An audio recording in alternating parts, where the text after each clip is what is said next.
Hello, this is Zenix Man. I am going to show you the tracking system of DJI Active Tracking, and we are going to have a look at how it works.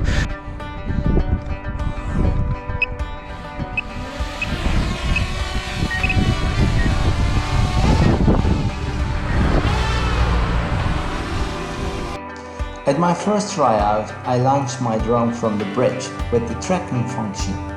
Somehow it started to stay at the same altitude and did not follow me at all. So I needed to call it manually back and start all over again. It was the very first failure. It stays at the same altitude, in the same spot for a long time. So I decided to try it again. However, after only a minute, the drone stopped abruptly following me. When I checked the remote controller, I have seen that there wasn't any connection. So the drone suddenly started going back to its start position. A couple of weeks ago, while I was snowboarding, I had almost the same experience, and even more. The drone stopped following me, but while it was following me, it stayed at the same altitude. And while it was following me, it crashed the cables and lost in the snow.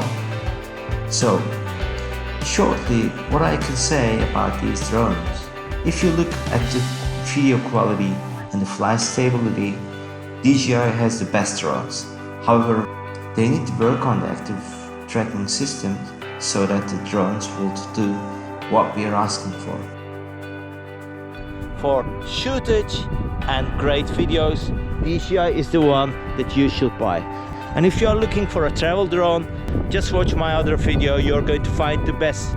So, thank you for watching. Don't forget to like it or subscribe. Thanks a lot. Bye.